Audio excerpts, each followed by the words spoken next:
Día 22, libro octavo, capítulos 1 al 4. La conversión a los 32 años. Escucharemos los temas. Estado de ánimo de Agustín. Agustín se entrevista con Simpliciano. Relato de la conversión de Victorino. El dolor y el gozo. Dos conversiones sonadas, Pablo y Victorino. 1. Estado de ánimo de Agustín. 1. Dios mío, haz que yo recuerde estos momentos de mi vida para darte gracias y que reconozca tus misericordias para conmigo. Que mis huesos se empapen de tu amor y digan: Señor, ¿quién hay como tú? Salmo 35, 10. Rompiste mis cadenas, te ofreceré un sacrificio de alabanza. Salmo 116, 16, 17. Voy a contar cómo la rompiste, para que al oír este relato, todos los que te adoran exclamen: Bendito sea el Señor en el cielo y en la tierra, grande y admirable es su nombre. Daniel 3:52. Tus palabras se habían adherido a mis entrañas y por todas partes me veía cercado de ti. Estaba seguro de tu vida eterna, aunque la visión que tenía de ella aparecía como entre sombras y a través de un espejo. 1 Corintios 13:12. Por otra parte, ya habían desaparecido todas mis dudas acerca de la sustancia incorruptible y del resto de sustancia que proceden de ella. Lo que ahora andaba buscando no era estar más cierto de ti, sino sentirme más estable en ti. En cuanto a mi vida temporal, todo eran vacilaciones. Se hacía necesario que limpiara mi corazón de la levadura vieja. 1 Corintios 5:7. El camino, que es el Salvador en persona, me agradaba, pero sentía pereza en aventurarme a recorrer su angosto trazado. Entonces me sugeriste la idea, que me pareció excelente, de acudir a Simpliciano, que me pareció un buen servidor tuyo, y en quien resplandecía tu gracia. A mis oídos había llegado un comentario de su vida piadosísima consagrada a ti desde la juventud. En la actualidad era ya un anciano. Por eso pensé que una existencia tan larga, empleada en el estudio de tu vida, estaría muy experimentado e instruido en muchas cosas. De hecho, así era. Por eso quería entrevistarme con él y exponerle mis inquietudes, para que me indicara el método adecuado para caminar por tus sendas en el estado de ánimo en que yo me encontraba. 2. Veía la iglesia llena de fieles, y que unos seguían un camino y otros otro. 1 Corintios 7:7. Y sentía repugnancia y un profundo disgusto por toda mi actuación en el siglo. Me resultaba muy enojoso soportar su carga, dado que las pasiones ya no eran tan fogosas ni me estimulaban tanto las expectativas de los honores y el dinero para aguantar una esclavitud tan pesada. Frente a la dulzura y a la belleza que tú das, que tu casa de la que yo estaba enamorado, Salmo 26:8, nada me atraía, pero me veía aún fuertemente encadenado a la mujer. Ya sé que el apóstol no me prohibía el matrimonio, aunque me aconsejara seguirlo mejor, aspirando a que todos los hombres fueran como él. 1 Corintios 7:7. Yo, más débil, optaba por la postura más cómoda. Esta era la causa única y exclusiva de mi estado de languidez. El motivo de que me consumieran preocupaciones agotadoras era el considerarme obligado, incluso en aquello que yo no quería padecer, a acomodarme con la vida conyugal, a la que me sentía atado por afición. Había llegado a mis oídos, proveniente de la boca de tu verdad, que hay eunucos que se han mutilado a sí mismos por el reino de los cielos. Pero también había leído el pasaje que sigue: hágalo quien pueda hacerlo. Mateo 19:12. Por supuesto que son insustanciales todos los hombres que ignoran a Dios, y todos aquellos que fueron incapaces de conocerle el que es, partiendo de la bondad de las cosas que están a la vista. Sabiduría 13:1. Ya no me hallaba ya en esta vanidad. Ya había superado esta etapa. Ante el testimonio de la creación entera, te había hallado a ti, Creador nuestro, y a tu palabra. Dios junto a ti y un solo Dios contigo, palabra por la que creaste todas las cosas. Hay una segunda categoría de impíos, la de los que conocían a Dios y no lo han glorificado como le corresponde, ni le han dado gracias. Romanos 1:21.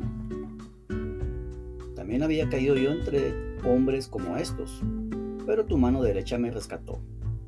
Después de sacarme de entre ellos, me instaló en un lugar donde convaleciera, porque tú le has dicho al hombre, el temor del Señor es la sabiduría.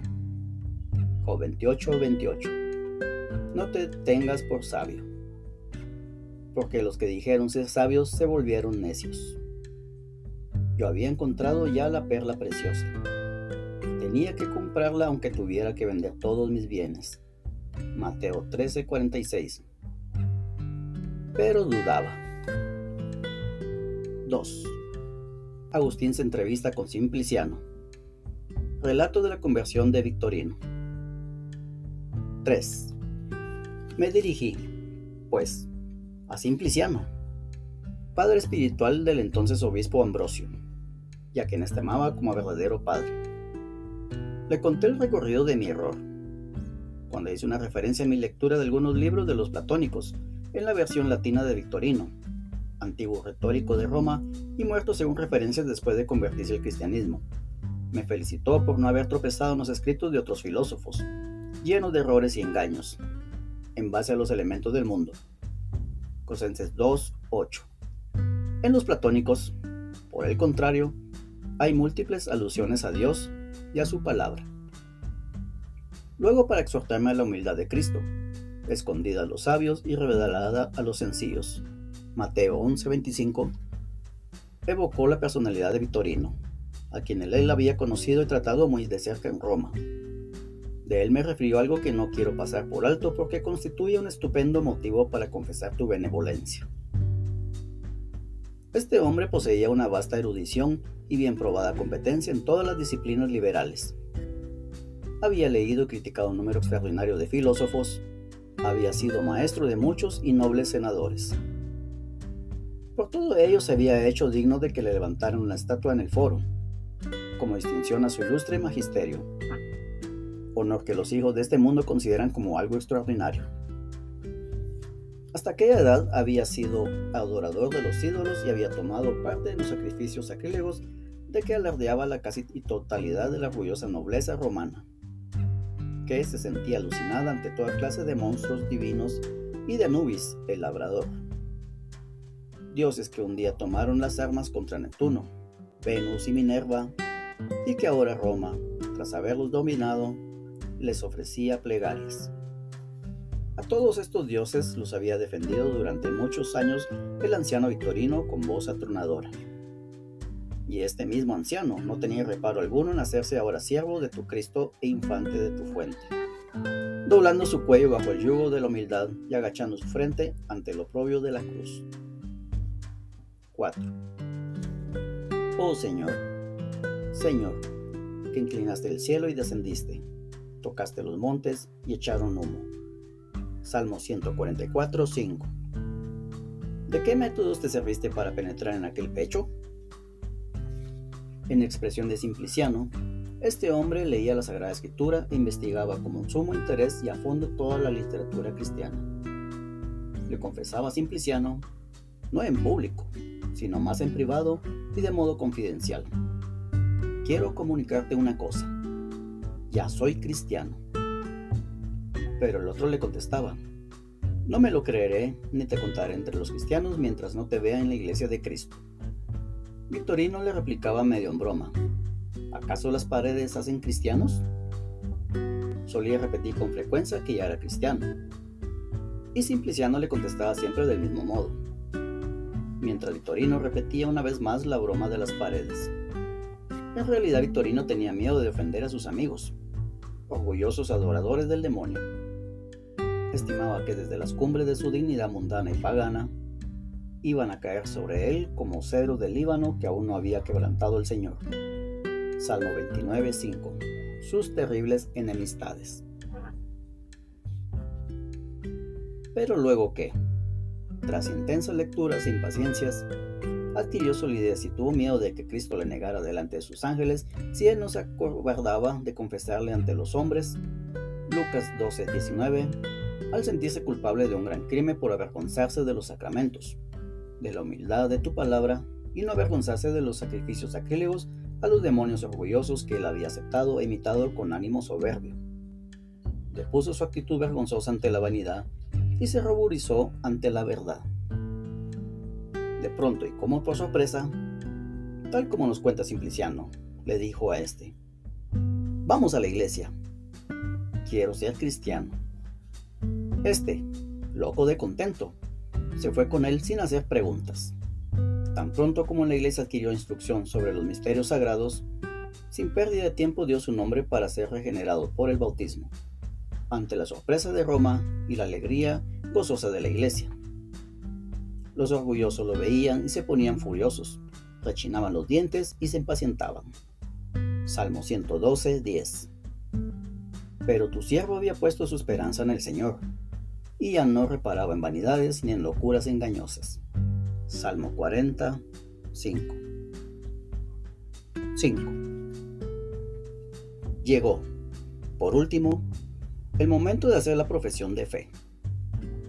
En Roma suele hacerse en presencia del pueblo fiel, desde un lugar elevado y con determinada fórmula que aprender de memoria los que van a recibir tu gracia.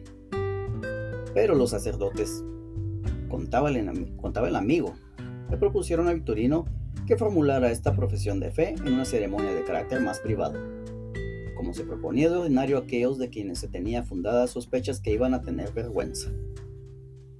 Pero Victorino prefirió hacer profesión de su salvación en presencia de la plebe santa, porque la salvación no estaba en la retórica que él enseñaba, y sin embargo, la había profesado públicamente. Tanto menos debía temer aquel manso rebaño tuyo al pronunciar tu palabra, aquel que en sus propios discursos no se atemorizaba delante de las masas enloquecidas. Así que, tan pronto como salió la fórmula de profesión de fe, todos los presentes pasaban su nombre de boca en boca con murmullos de aprobación. ¿Quién de los presentes no le conocía? De la boca de todos cuanto exteriorizaba la alegría compartía, salió un grito contenido: ¡Victorino! ¡Victorino! Repentino sonó este grito de júbilo, motivado por el gozo de verle. Repentino fue también el silencio que siguió para el deseo de oírle. Él recitó la profesión de la fe verdadera con gran autodominio. Todos deseaban atraerlo y acogerle dentro de sus corazones. De hecho, así lo hicieron. El amor y el regocijo eran las manos con que lo arrebataban. 3. El dolor y el gozo. 6. Dios bueno. ¿Qué es lo que ocurre en el hombre para que se alegre de la salvación de un alma desesperada y liberada de un peligro grave mucho más que si siempre hubiera mantenido la esperanza o que el peligro hubiera sido más pequeño? De hecho, tú mismo, Padre misericordioso, sientes mayor alegría por un solo pecador que vuelve a Dios que por 99 justos que no tienen necesidad de convertirse. Lucas 15:7.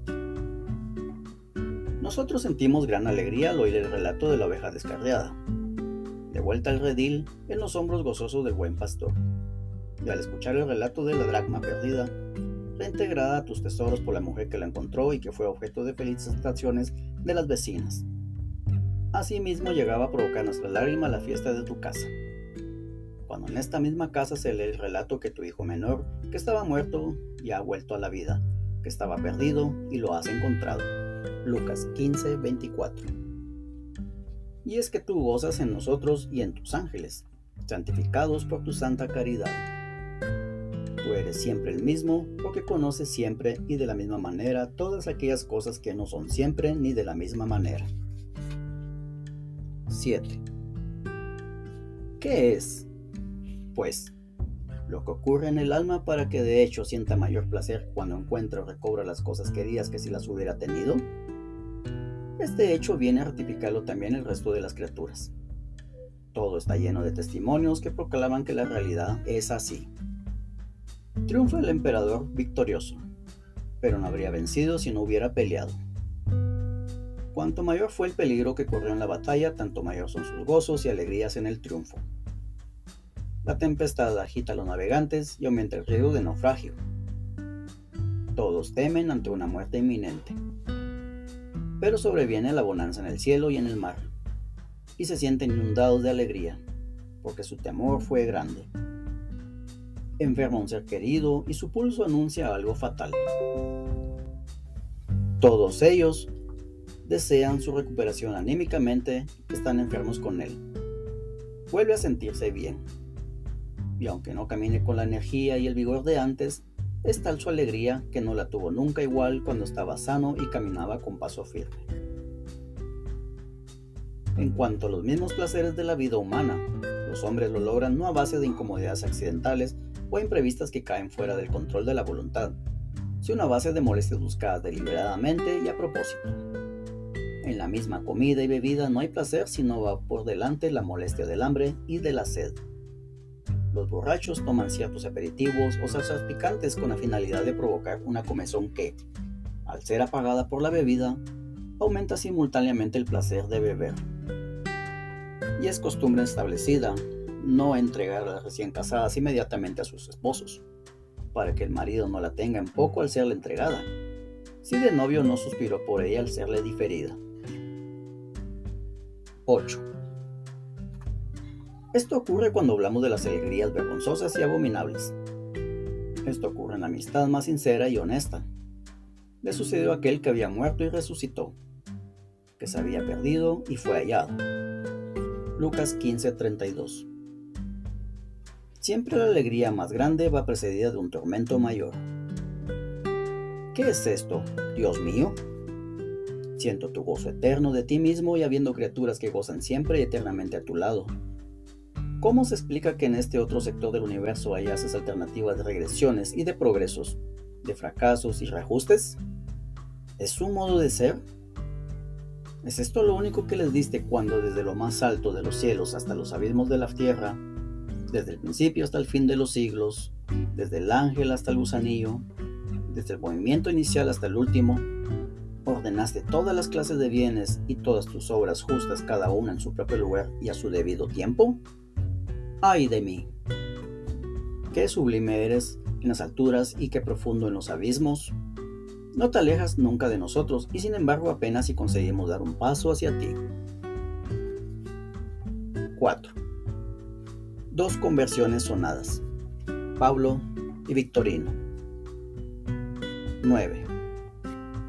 ¡Ea, Señor! Manos a la obra. Despiértanos, insiste en tu llamada. Entusiásmanos y arrástranos. Enciéndete, que trasciendan tus dulzuras. Amemos, corramos. ¿No es cierto que son muchos los que retornan a ti desde un abismo de ceguera mucho más profunda que el de Victorino? ¿No es cierto que se acercan a ti y son iluminados? Salmo 34:6. Al dar acogida a tu luz y que cuanto le brindan están acogidos, esta acogida reciben de ti el poder de hacerse hijos tuyos. Juan 1:12. Ahora bien, si estos gozan de poca notoriedad ante las masas, el gozo de que les conocen es más reducido, porque cuando el gozo es compartido por muchos es más intenso en cada uno en particular, porque el afecto y el entusiasmo son contagiosos. Por último, los hombres que gozan de notoriedad entre las masas son para muchos ejemplos de salvación y abren camino a muchos que los han de seguir. Por eso también se alegran mucho los que le precedieron, pues no se alegren por ellos solos. Lejos, pues, de mí la idea de que en tu casa haya preferencia por los ricos anteponiéndolos a los pobres, o que los aristócratas gocen del privilegio sobre los plebeyos. Más bien ocurre lo contrario. Has escogido la flaqueza del mundo para confundir a los fuertes, y lo vil y despreciado, lo que no tiene que ser como si lo tuviera para destruir a lo que lo tiene. 1 Corintios 1, 27-28. Con todo y con eso, incluso el más pequeño de tus apóstoles, 1 Corintios 15:9, por cuya boca pronunciaste estas palabras, una vez que dominó con su predicación la soberbia del procónsul Paulo, sujetándole al suave yugo de Cristo y convirtiéndole en él siempre vasallo del gran rey. Quiso el mismo apóstol, en memoria de tan gran victoria, cambiar el nombre de Saulo por el de Pablo. Hechos 13. Y todo porque la victoria que se alcanza sobre el enemigo tiene mayor resonancia y relieve cuando ésta se produce sobre aquel a quien tiene más aprisionado y por cuyo medio involucra a muchos más. A los soberbios los tiene más cogidos con la popularidad que confiere la nobleza, y de estos a muchos los tiene sometidos mediante el prestigio que da la autoridad.